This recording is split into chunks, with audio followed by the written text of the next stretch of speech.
আর মাত্র 11 দিন পরেই কিন্তু অনুষ্ঠিত হতে যাচ্ছে ত্রয়োদশ জাতীয় সংসদ নির্বাচন।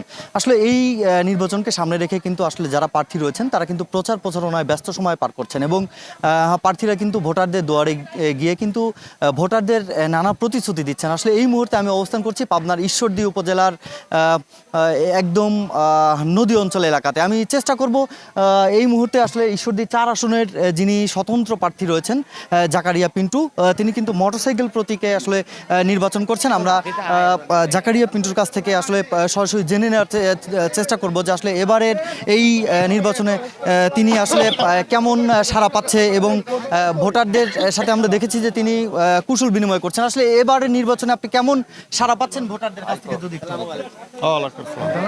বিসমিল্লাহির রহমানির রহিম। ধন্যবাদ এশিয়ান টিভিকে।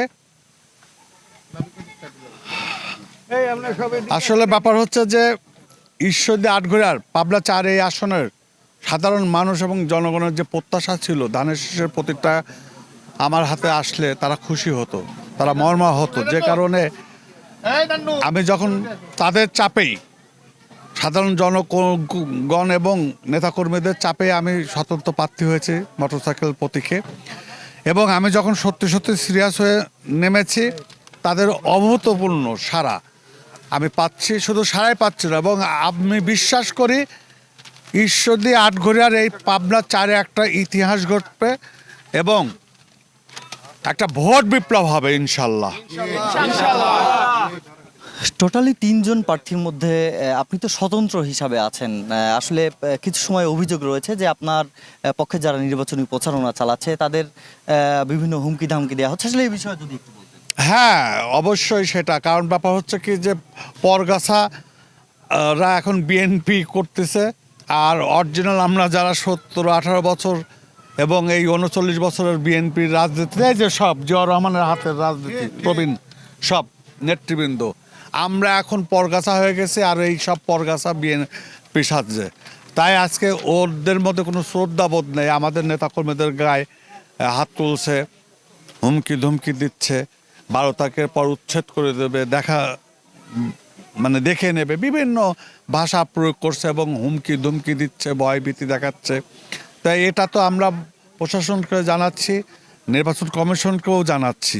তাই দেখা যাক, আমরা বিজয়ের পথে আছি, অতএব আমরা এই বিষয়টা নিয়ে বিচলিত না। বিগত 17 বছর আমরা দেখেছি আপনার উপর ব্যাপক নির্যাতন হয়েছে। আসলে শেখ হাসিনার হত্যা মামলার আপনাকে ফাঁসির দণ্ড দেওয়া হয়েছে এবং আপনি কিন্তু 1 নম্বর আসামি।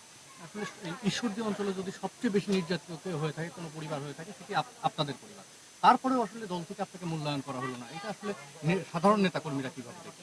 আসলে ব্যাপার হচ্ছে যে সাধারণ কর্মীরা প্রচণ্ড হতাশ মর্মাহত, কিন্তু যেটা বাস্তব কথা, আমি আমার দলকে দোষ দেবো না। কারণ ব্যাপার হচ্ছে কি যে আমাদের মা দেশনেত্রী বেগম খালেদা জিয়া যখন বেডে মৃত্যুসজ্জায়, দেশের বাইরে আমাদের বর্তমান চেয়ারম্যান মায়ের এই অসুস্থ অবস্থার কষ্টে নিয়ে অপেক্ষা করছে দেশে আসার সময়, ঠিক সেই সময় বিএনপির মধ্যে কতিপয় একটি সিন্ডিকেট এই সুযোগটা নিয়ে এই মনোনয়ন বাণিজ্য করেছে এবং চেয়ারম্যানের সম্পূর্ণ অন্ধকারে রেখে তারা এই মনোনয়নপত্র দিয়েছে। এখনো যদি স্বৈরাচার সরকার থাকতো সেক্ষেত্রে তো আসলে এই চিত্রটা ভিন্ন হতো। অবশ্যই, হয়তো বা এতদিন বেঁচে থাকতাম কিনা সন্দেহ ছিল। ঠিক আছে, জি ধন্যবাদ। আসলে আমরা কিন্তু এই পাবনা 4 আসনের যিনি স্বতন্ত্র প্রার্থী জাকারিয়া পিন্টু, তিনি কিন্তু মোটরসাইকেল প্রতীক নিয়ে নির্বাচন করছেন। আসলে তিনি কিন্তু আমরা দেখেছি যে ভোটারদের দ্বারে দ্বারে যাচ্ছেন এবং নানা প্রতিশ্রুতির মাধ্যমে কিন্তু আসলে সাধারণ ভোটারদের সাথে কথা বলে যেমনটি জেনেছি যে ভোটাররা কিন্তু জানাচ্ছেন যে আসলে তারা যোগ্য প্রার্থীকেই বেছে নিয়ে এই আসনটিতে আসলে বসাবেন। আসলে এই ছিল আমার কাছ থেকে নির্বাচনী সর্বশেষ তথ্য।